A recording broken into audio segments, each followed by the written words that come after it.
Bonjour fidèles et chaleureux téléspectateurs, bienvenue dans votre émission Canaan Club, un instant agréable chez vous avec nous. Les scientifiques et chercheurs ne le diront jamais assez. Bien dormir est essentiel, le sommeil est indispensable. Le sommeil est comme ce médicament que tout être humain devrait impérativement prendre chaque jour pour être en bonne santé. Mais attention, tout excès nuit, dit-on. Aujourd'hui nous parlons des bienfaits du sommeil. L'excès de sommeil est-il nuisible pour la santé ? Ensemble avec les amis du club, comme d'habitude, nous allons vous apporter des éléments de réponse. Bonjour, chers amis du club. Bonjour, Rinel. Comment allez-vous? Très bien. J'espère que vous avez bien dormi. Très bien, merci. Merci. Alors, on dit, certaines études ont révélé que l'être humain passe un tiers de sa vie à dormir. Pourquoi le sommeil est si important pour l'être humain? Alors, je vais répondre. Alors, je pense que c'est important d'abord de définir qu'est-ce qu'un bon sommeil, parce que le sommeil, on le dit, mais le bon sommeil, en fait, je peux dire que c'est relatif, en fait, au corps humain, parce que chacun a son niveau de fatigue, son organisme, et je pense que pour moi, un bon sommeil, c'est ce sommeil-là qui permet de libérer notre fatigue, de sortir d'une fatigue, et le sommeil qui est bon, il doit être profond. On n'a pas interrompu, il est profond et il est réparateur dans le sens où, quand je me réveille, je sens que j'ai vraiment de l'énergie et que la fatigue accumulée a disparu. Voilà le bon sommeil selon moi. Alors, il est réparateur dans le sens qu'il permet de nous régénérer. Notre cœur est régénéré, notre cerveau est oxygéné parce qu'on se repose. Voilà un des bienfaits.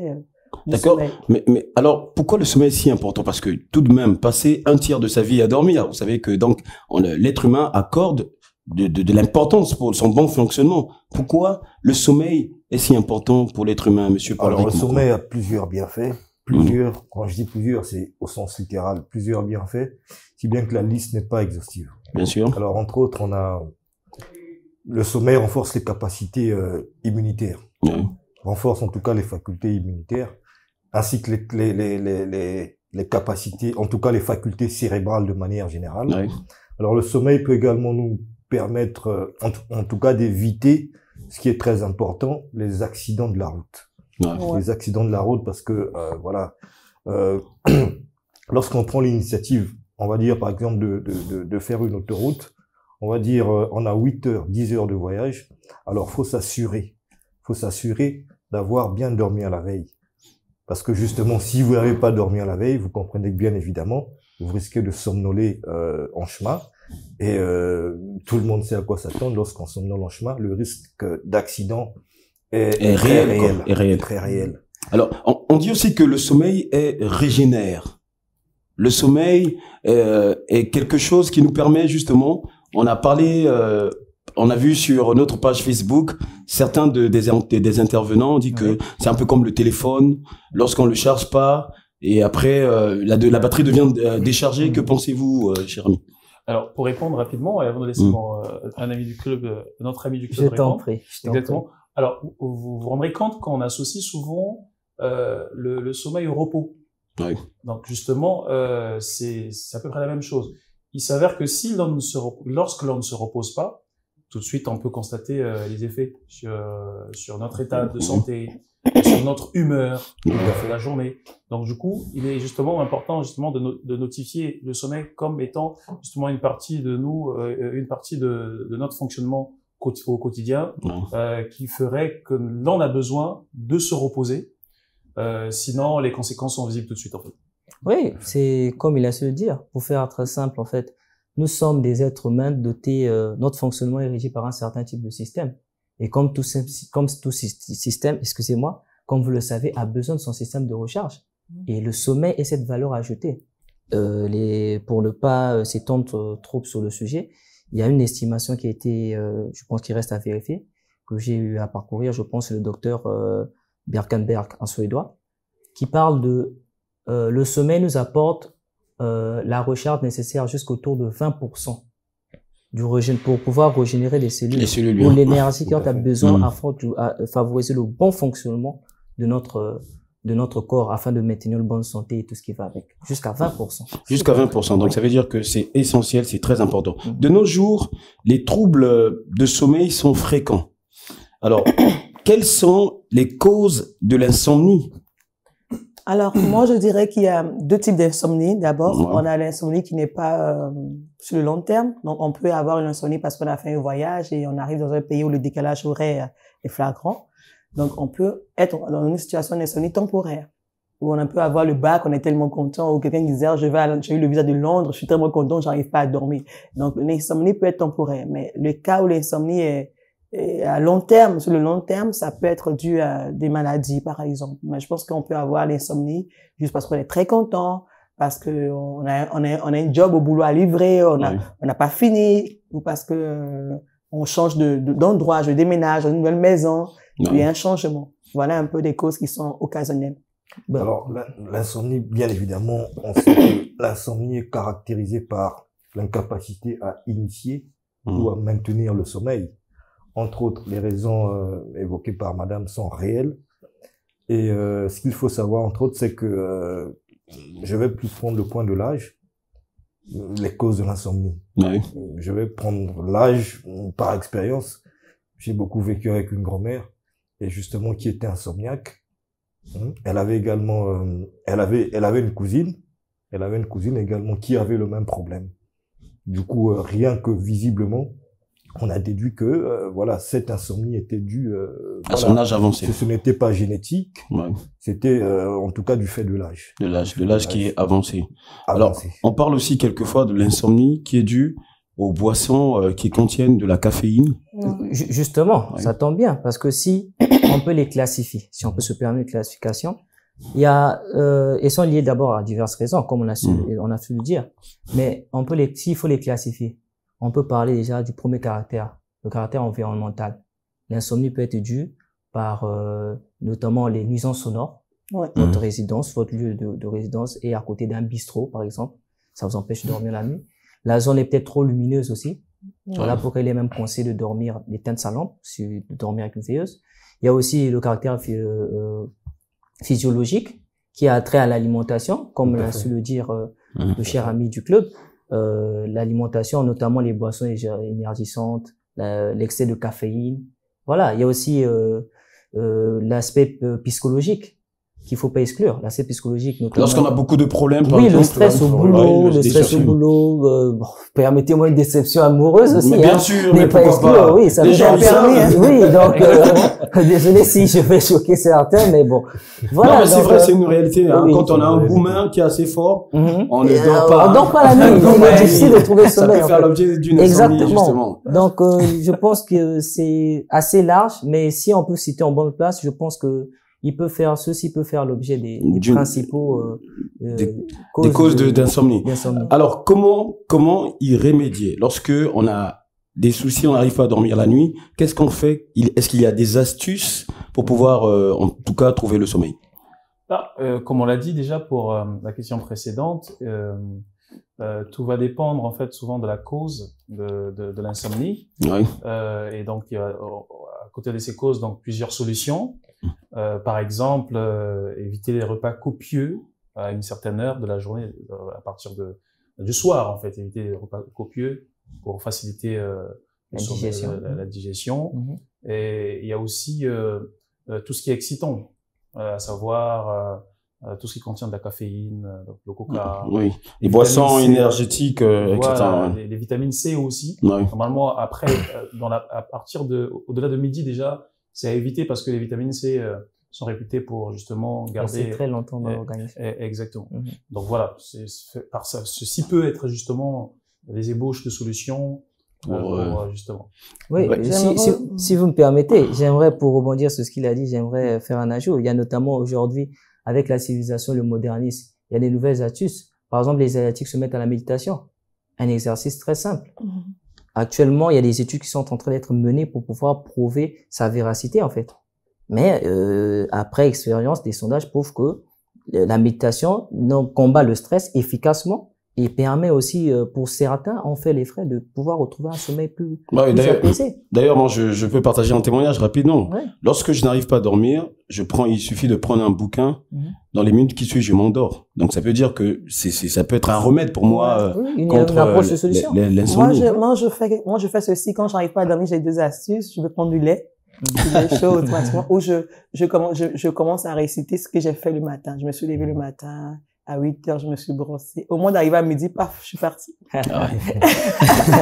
Donc, il y a plusieurs remèdes. En fait, c'est assez lent, hein. Je commence à 8 heures, je suis brossé, ensuite j'ai fait ça. Et après, là, le cerveau, il dit non, je pars. Et mais il y a aussi, ça marche aussi. Il y a aussi l'activité physique, hein. Oui, le sport. Oui, parce qu'on a fait beaucoup de sport. Oui, on est très le corps fatigué. épuisé. Voilà. Oui, justement, comme l'évoquait l'ami Monsieur Sage, Oui. voilà, le sport va avec la fatigue. Quand vous faites beaucoup de sport, vous avez la fatigue. La fatigue va avec le repos qui nous amène au sommeil. Et donc ça signifie quoi? Quand on n'arrive pas à dormir, on court faire un peu de sport et on se sent fatigué. Et ce soir, à 20h, c'est quand même difficile, alors, on dit souvent que le sommeil est réparateur. Que se passe-t-il quand on ne dort pas assez? Quelles sont les conséquences? Alors, il y en a plusieurs. Je boite un peu le pas parce que j'ai vécu une expérience assez particulière. Allez-y. L'une des conséquences, c'est le surménage quand on se repose pas assez. Moi, je me lançais rapidement dans l'entrepreneuriat au Sénégal, et entre-temps, je n'avais que 2 heures de sommeil par nuit. Et il est arrivé que justement un soir, ce manque de sommeil m'a rattrapé. Ouais. Et au lieu d'aller dans la nuit, tout de suite je suis rentré 2-3 heures comme d'habitude. Je me suis réveillé quelques minutes après en sursaut pour aller me soulager, et en repartant me coucher, j'ai raté 3 pièces différentes alors que ma chambre était tout juste la première. Et je suis allé me retrouver dans la chambre de mon logeur où étaient sa femme et ses enfants. Voilà. Bonjour l'accueil. Du coup, voilà, ça montre que justement, notre organisme a besoin de suffisamment se reposer. Sinon, il y a des conséquences. Heureusement que ces personnes me prenaient pour quelqu'un de sérieux en griffe, mais sinon, je serais en prison. Par exemple. Alors moi, je vois que le manque de sommeil aussi, on a du mal à se concentrer quand on n'a pas assez dormi. Exactement. On réagit souvent trop devant une situation de stress. Voilà, on peut s'énerver facilement alors que c'est une situation qu'on pouvait gérer calmement. On a du mal à gérer le stress quand on n'a pas assez dormi. On est très irrité, très irrité. Et puis on est moins productif. On est moins productif.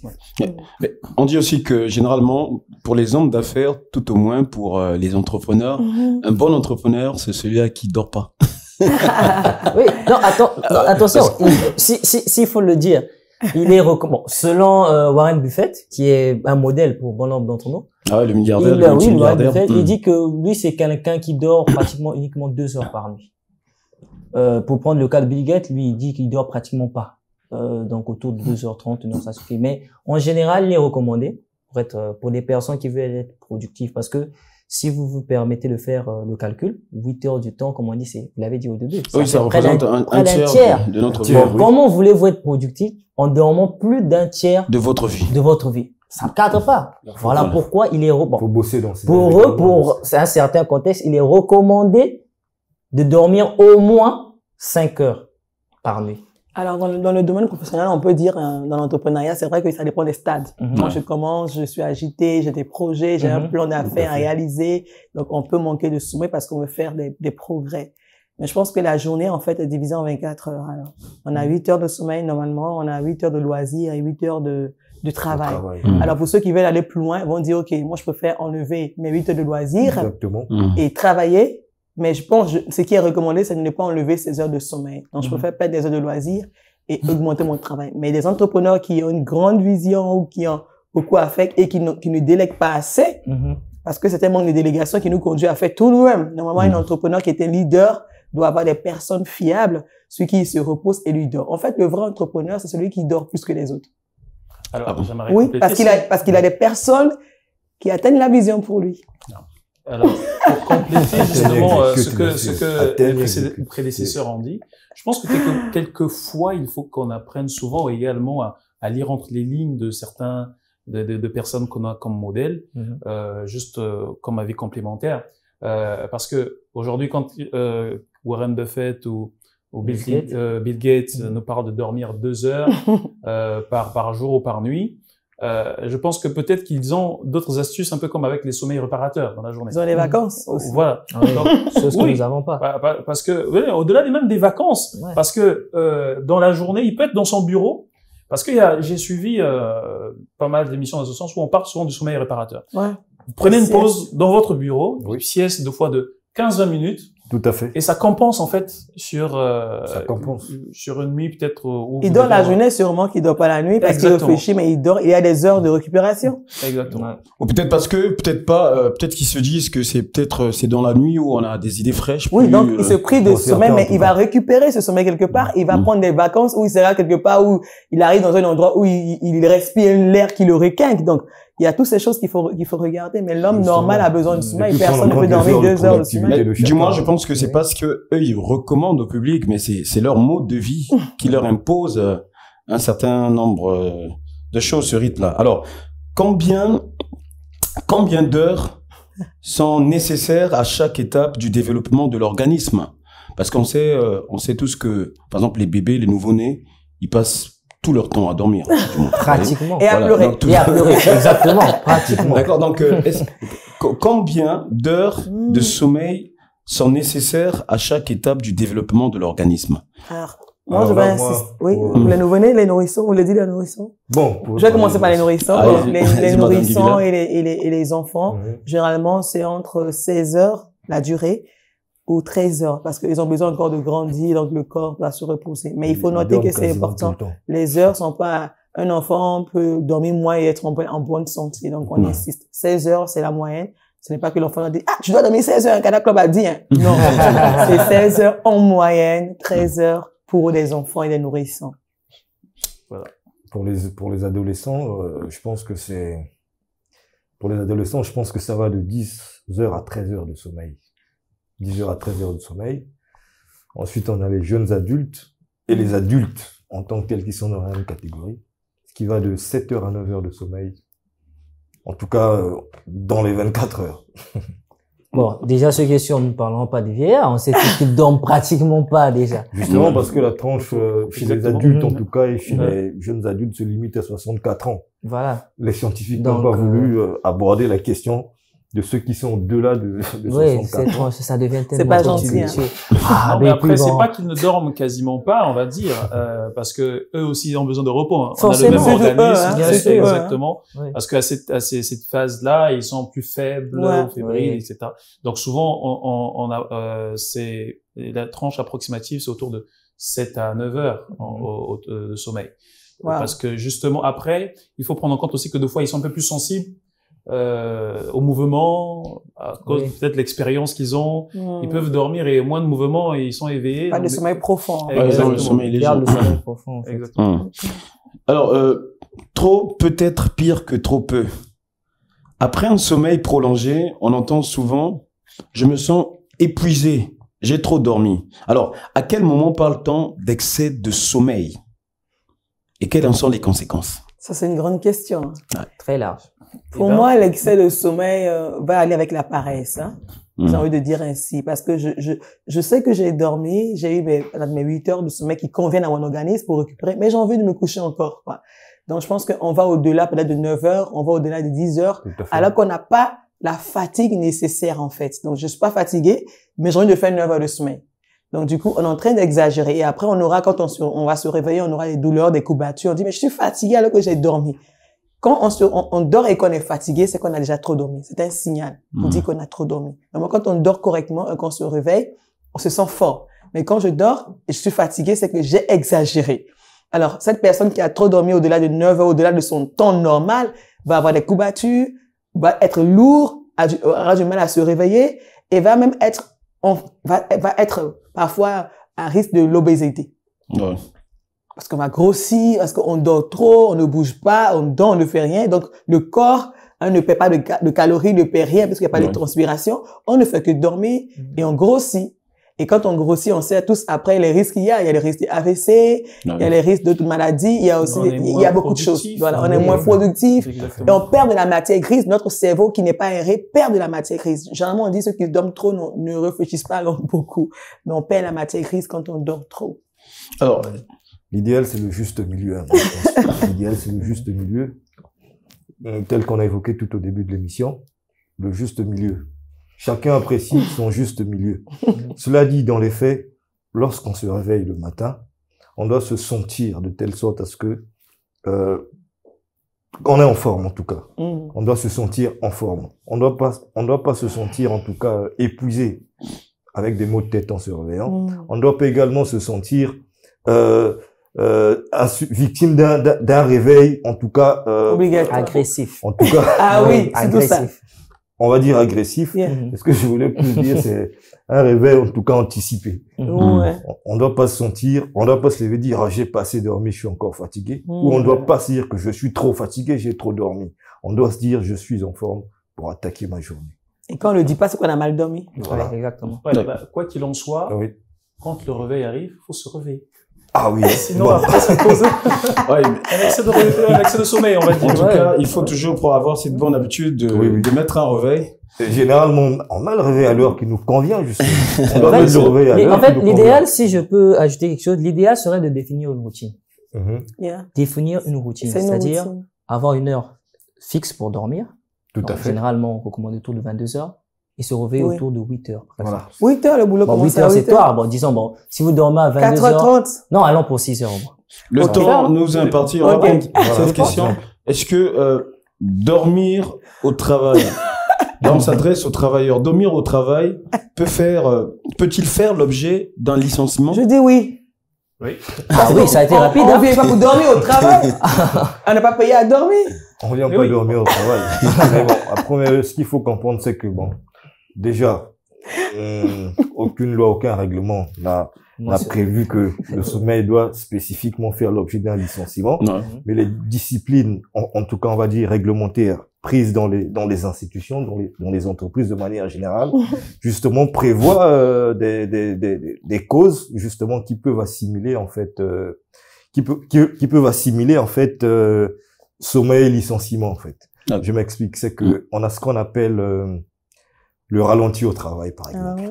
Le ralenti au travail, on sait que ça peut être causé par le sommeil. La mauvaise exécution de son travail peut être causée par le sommeil. Donc justement, c'est vrai que dans le processus de licenciement, on a l'avertissement, le blâme, la mise à pied et le licenciement en tant que tel. Mais je pense que si on récidive, si on dort trop, effectivement, cela peut faire l'objet d'un licenciement. Si on dort trop, on n'a pas dormi du tout. À moins qu'on soit enceinte, quoi. On est là pour travailler, il faut préciser parce que il y a des cas isolés aussi. Je pense qu'il s'agit de frapper quelqu'un qui le fait de manière récurrente. Exactement. Oui, parce que c'est très important. Raison pour laquelle on a parlé de non, ça peut arriver, ça peut arriver. On va pas encourager, en tout cas, non, on va pas l'encourager, mais faut préciser que c'est récurrent, en fait. Non, pas forcément. Justement, raison pour laquelle j'ai précisé, j'ai dit récidive. Il faut dormir à la maison. Ah, d'accord, autant pour moi. Ok, là, on est d'accord. C'est pas votre oui, c'est pas une fois. Le temps nous est imparti, nous allons prendre, il faut dormir à la maison, des conseils, à nos téléspectateurs, pour bien dormir. Quelles sont les astuces pour bien dormir? Moi, je pense que pour bien dormir, il faut faire des activités physiques. Il faut faire quelque chose. Parce que quelqu'un qui reste à ne rien faire le matin au soir, dormira pas bien la nuit. Donc, il faut s'exercer à travailler dans la maison, le ménage, transpirer un peu.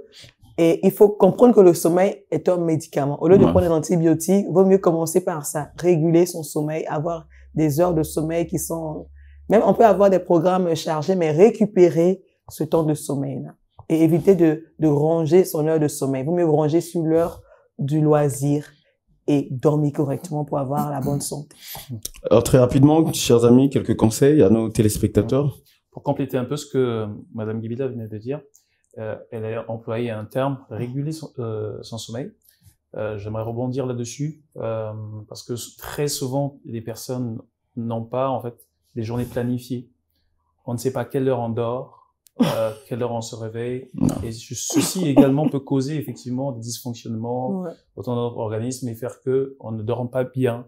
Donc il faut avoir justement des journées planifiées, savoir à quel moment je vais me mettre au lit, à quel moment je vais me réveiller. Et même l'organisme va être préparé à cela et ça fera que normalement on peut avoir un bon sommeil. D'où l'importance de définir des routines. il faut avoir une routine. Tout à fait. Il Tout à faut fait. avoir une routine. C'est vraiment l'idéal. Et Tout à fait. surtout, mettez-vous à la méditation aussi. Tout à fait. Très important. Il faut méditer. Tout à fait. Quel que soit son travail, Non, quel non, que mais soit, c'est un exercice. Il faut quels que méditer. soient ses horaires de Ça travail, déstresse, oui. simplement Merci, mon adapter frère. son temps de sommeil à son travail. Ouais. Et puis, je pense que tout ira. On va suivre. Alors, je vous remercie, chers amis du club, Merci, pour votre Lionel, participation. pour l'invitation. Et je vous remercie également, chers téléspectateurs. Et nous vous donnons rendez-vous pour un prochain numéro. Nous remercions en tout cas ce beau cadre qui nous a accueillis, l'hôtel Lys. Et nous vous donnons rendez-vous pour un prochain numéro. Restez scotchés.